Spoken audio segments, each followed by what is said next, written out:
আল্লাহ বলে পৃথিবীর মানুষ কুল্লু মান আলাইহা ফান,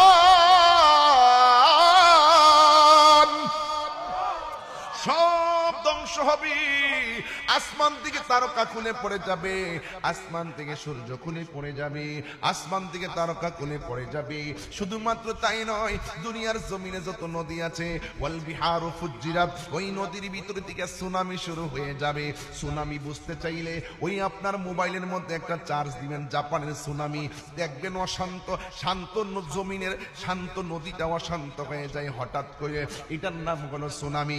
কিয়ামতের পূর্বে সব নদী থেকে সুনামি শুরু হবে, এমন ভাবে একটা ধাক্কা মারবে জামালপুরে বাড়িঘর লন্ড পন্ড করে ফেলাইবে, মেঘনার একটা থাবা মারবে সব উড়াইয়া ফেলাইয়ে দিব। ও বন্ধুরি, তিতাস নদী একটা থাবা মারবে আমার বাড়িঘর সব লন্ড বন্ড করে ফেলাইবে। গাছের উপরে 40-7 কিনা পানি এমন ভাবে একটা ধাক্কা মারবে, চোখের পলকে সব লন্ড বন্ড করবে। এখন মানুষগুলা কি হবে? এই মানুষগুলো পাখির মতন উড়তে থাকবে, কেউ উইরা যায় ইন্ডিয়া পড়বে, কেউ উইরা যায় সিঙ্গাপুর পড়বে, কেউ উইরা যায় ইটালি পড়বে, এমন ভাবে মানুষ লন্ডভন্ড ছিটকে যাবে। এটা আমার কথা নয়, আল্লাহ রাব্বুল আলামিন কোরআনে বলেছেন। আল্লাহ রাব্বুল আলামিন কয় ইয়াতাকুনুল জিবালু কালহিনিল মানফুস, এই দুনিয়ার জমিনে যত পাহাড় আছে সব পাহাড়গুলা তোলার মতন উড়ে যাবে। এই পাহাড়গুলো দিয়ে আমার আল্লাহ জমিনটারে পেরেক মারছিল, এই পাহাড় যখন উড়ে যাবে জমিনটা নাচতে শুরু করবে, শান্ত জমিন অশান্ত হয়ে যাবে। এরপরে মানুষের অবস্থা কি হবে? ইয়াউমা ইয়াকুনুন নাসু কাল ফারাশিল মাবথুর, সেই দিন মানুষগুলো ফড়িং এর মতন উঠতে থাকবে। তখন আমাদের কি জমিনটার কি অবস্থা হবে? এই জমিনটার অবস্থা হবে ইজা জুলজিলাতিল আরদু জিলজালাহা, এই জমিনটা কম্পনে প্রকম্পিত হয়ে যাবে। ওয়া আখরাজাতিল আরদু আসফালাহা, এই জমিনের নিচে তেলের খনি আছে বের হয়ে যাবে, স্বর্ণের খনি আছে বের হয়ে যাবে। এখন স্বর্ণ 1,20,000, 1,15,000, 1,18,000, কিন্তু ওই দিন স্বর্ণ বের হয়ে যাবে, মানুষ স্বর্ণের লোভ করবে না। তামা বের হয়ে যাবে, তামার লোভ করবে না। কেন?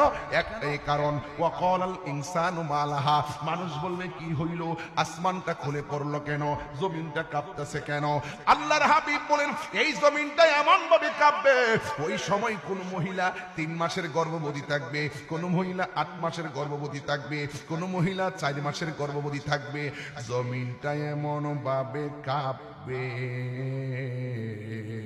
3 মাসের বাচ্চা ডেলিভারি হইয়া যখন নিচে রক্তাক্ত হইয়া যাবে, ডেলিভারি কি জিনিস বুঝবেন না, আপনার মারে জিগাইবেন ডেলিভারি কি জিনিস, আপনার মা বলবে পুত্রে ডেলিভারিটা কিটা জানোস তুই যখন ডেলিভারির সময় আমার কলিজায় বারবার লাথি মারছ, ওই সময় যদি আমার হাতে একটা ছুরি থাকতো আমার গলাটা কাইটে আলাদা কইরা দিতাম। কারণ প্রসব করা এত কঠিন, বাচ্চা প্রসব করা এত কঠিন, আগে জানলে কোনোদিন সন্তানরে পেটে নিতাম না। এমন ভাবে মা প্রসবের সময় বেহুশ হইয়া যায়। দাইমা কইতা কই জানেননি, দাইমা বলে তোর মা প্রসবের সময় কয়েকবার বেহুশ হইয়া গেছে।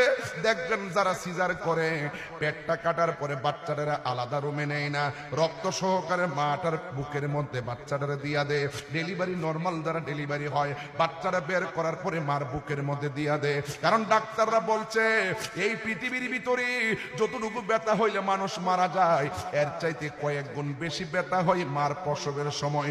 এই ব্যথা কোনো স্যালাইন দ্বারা দূর করা সম্ভব না, এই ব্যথার ওষুধ তৈরি হয় নাই, এই ব্যথা কোনো ইনজেকশন দেয়া যাবে না, ওই ব্যথাটা দূর হয়ে যায় সন্তানের স্পর্শে।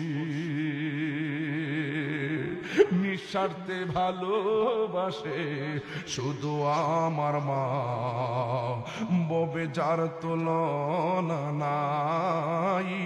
নিঃস্বার্থে ভালোবাসে শুধু আমার মা, ববে যার তুলনা নাই। সেই মা তোমার চলে গেলে গো, সেই মা তোমার চলে গেলে সার হইব কান্দ। বলুন সুবহানাল্লাহ। আল্লাহ রাব্বুল আলামিন কোরআনুল কারীমের মধ্যে বলে দিয়েছেন আল্লাহু লা ইলাহা ইল্লাহু লা ইয়াজমা'আন্নাকুম ইলা ইয়াউমিল কিয়ামাতি লা রাইবা ফীহ। আল্লাহ ছাড়া কোনো মাবুদ নাই। আল্লাহ বলে সেই দিন তোমাদেরকে একত্রিত করা হবে।